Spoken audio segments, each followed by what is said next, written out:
Ladies and gentlemen, I am more than happy to welcome with you Alejandro Hernandez, first because we have excellent personal relations, but more importantly, because he's Senior Electricity Analyst at IEA. And yesterday, you remember yesterday, we did host two of his colleagues, Sylvia Bayer and Gergely Molnar, more difficult for me to pronounce, from Hungary. And we did discuss security with gas and electricity. And it's good to rediscuss with Alejandro because Alejandro is really the master of it at IEA.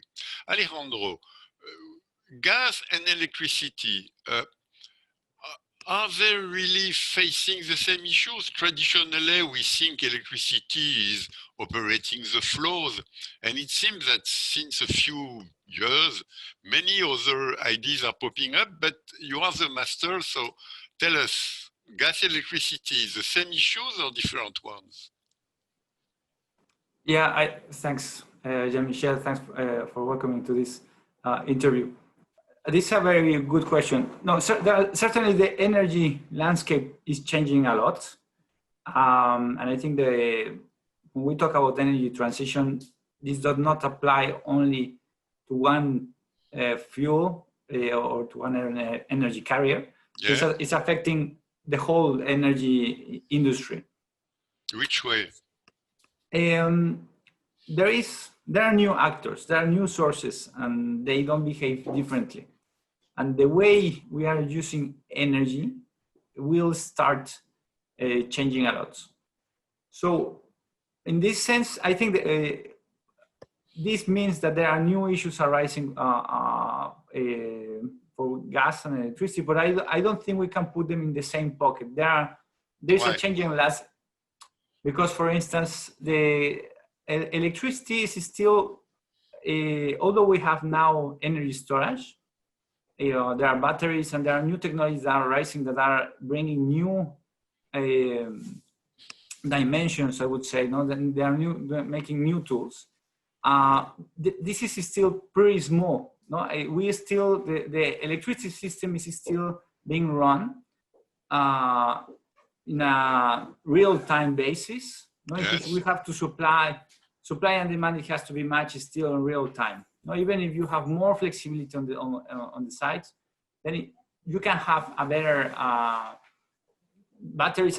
They will have a very interesting contribution. But mostly, the electricity system will keep on being a real-time system, real-time balance. So, and what are the gas security issues with gas? Yeah, but for the gas thing, I would say it's a very different perspective. For the gas side, there is much more. Storage is part of the gas industry. Yeah, of course. No? The real time is not. The real time balance is not an issue. Okay. And so it's much longer. So the industries, they behave in a different way. For the kind of things that is very interesting, because for gas, for instance, something that we have is more, for instance, contractual inflexibilities. Okay. That something that you might have is nowadays the way the LNG contracts, for instance, are done. Yes. They make a market that is not very flexible. So in that point, it's the kind of issues that might be arising if there are some issues, some exercises that have been done, for instance. But how did they manage the COVID crisis, being obliged to move in the gas industry? Yes, and it has managed to. But as I mentioned, you have storage. You have the whole supply chain has reacted. Okay. From the production sites, it was very interesting what was mentioned, for instance, for Gerge yesterday, saying when you have the COVID crisis, what happens is that the whole supply chain is actually reacting to this. In this case, even if Europe reduced the consumption of gas, yes, actually became increased the imports of LNG. So the world's gas market was moving in such a way to accommodate this. But at the end, someone had to stop producing at the end. No, Yeah, at the okay. end, in order to cope to balance the supply and demand, someone had to stop, and the very flexible European market was very important in balancing this market. I understand better. But traditionally, we think, or we used to think, that gas and electricity are not the same industry. They are doing things together, but they are also mainly competing. Is it still true that gas and electricity are separated, or are we seeing more convergence, more links between the gas and the electricity sectors? Well, first of all, I think we should take a step back and say it depends on the regions. So Good. there is certain regions in which this is certainly true, and in which gas will set the price for electricity in many hours during the year.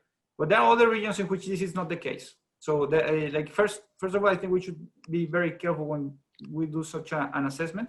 But it's true that in the coming years, in many markets that have very developed gas markets, and in which is becoming increasingly the marginal source, sure, there will be the gas market will be reflected in the electricity prices, and they will, for many industries, they will be good substitutes. But I think this is true for large industries, for large consumers. There is important substitution on the demand side.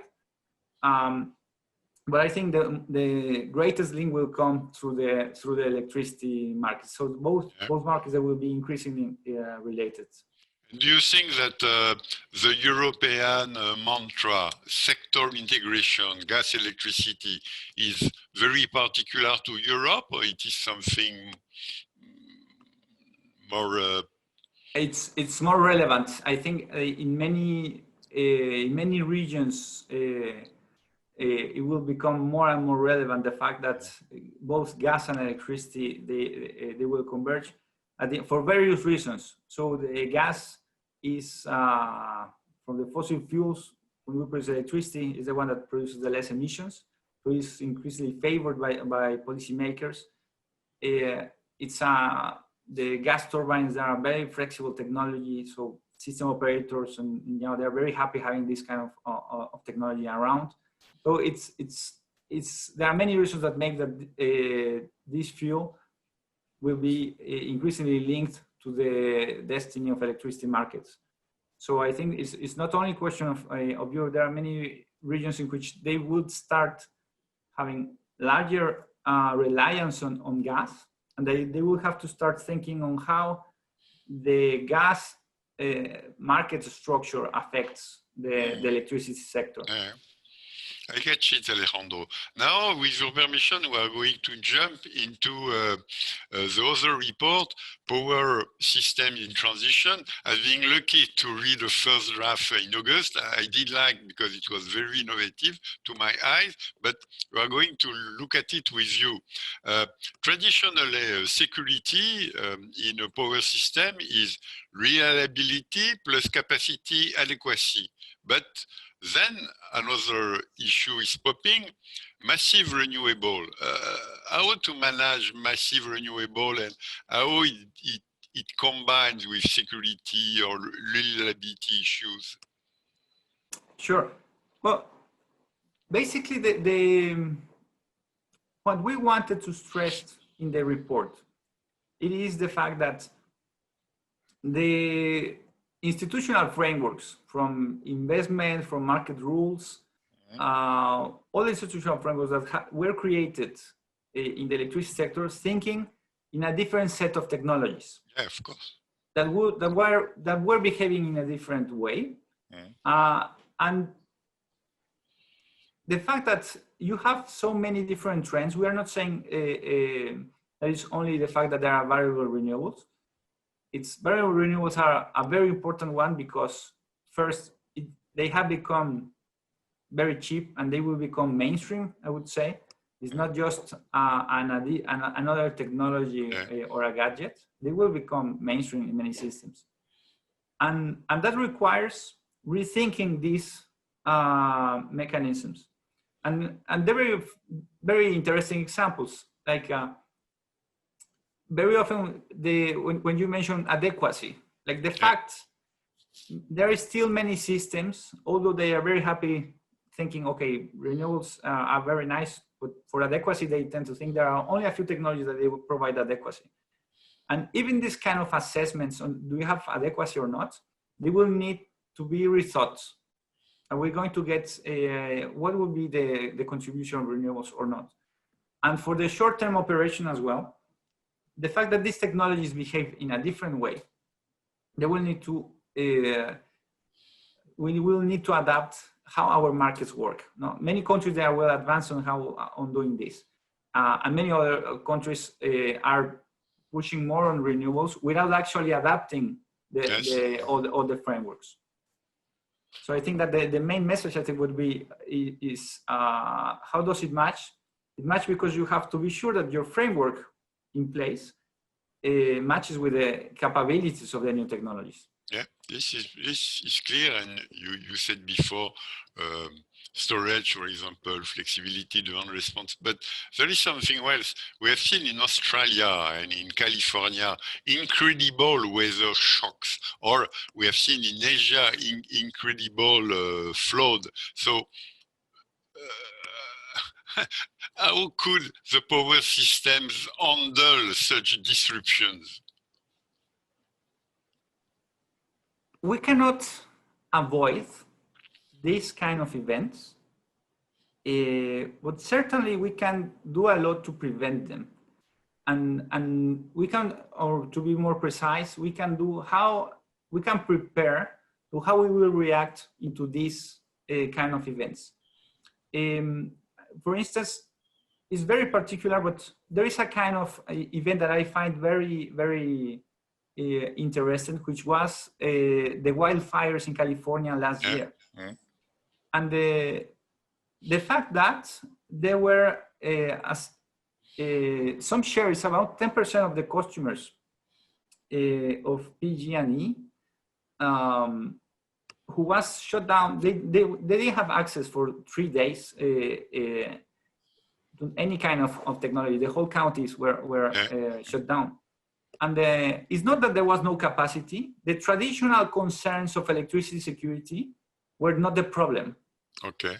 The transmission lines were there. Generation capacity was there. Yeah. So it's a very particular kind of event. It's not enough to keep on thinking on the traditional dimensions of electricity security. So this is something that, for instance, if there are many proposals of how could have this avoided, and I have heard from traditional vegetation control for you not to be obliged to shut down the transmission lines, but there are other many interesting proposals saying, well, if you have had a minimum amount of distributed resources, you could have kept at least the very essential services for society that could keep on being running during these 3 days. For instance. So they have to thought about the architecture of the power system, the architecture of the system itself as a way of preventing shocks.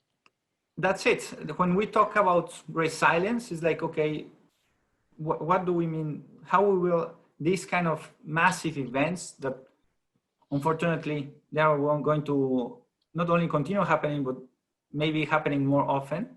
How are we going to react to this? And it's a very different way. And we should be thinking on how these weather patterns will start affecting our power systems. Yeah, sure. And something else very interesting in your report is about digitalization, the use of data, and we like it because it's inevitable that digitalization will enter not only the grids, but also generation, consumption, everything. But it relies on data, and unfortunately, we have cyber problems, cyber security, cyber attacks, cyber criminality, and even here or there, rogue states using cyber threats as a weapon. How to handle it? How to manage that? And that's a very good point. Digitalization is one of the best news that we have had for the energy system, and like it would bring a lot of benefits in terms of adequacy, because demand side response will become smart demand side response. No, you might be able to handle the loads of many devices. So there are many issues when we talk in this kind of world in which you might have a small kind of microgrids handling a city resources for you to keep at least the basic services. You cannot think in this kind of world with a lot of digitalization behind. No? So even you cannot think in our world today already and operating the power sector with a lot of digitalization behind. So this is fantastic news. But as you mentioned, there are threats coming with this. No, there are risks coming with this. And in the same way that each time we open a file or an email, we are subject to malware or other kind of cyber attacks. Well, the power sector is also vulnerable to this kind of attacks. And for many of those, they are exactly in the same category as when we open an email, no? And they might not become a physical threat. But some of those, they can become physical threats. So just the fact, there is a lot of, there are a lot of actions that the system operators and the policymakers can take to prevent this. And one of those is learning from each other's experience. Because it's not only theory, like there have been already power cuts due to cyber attacks. There are no great events, but it's like there are already, we know that it's possible. No? We know that there are some substations that have been already shut down. Yeah. The most famous attack is one in Ukraine a few years ago.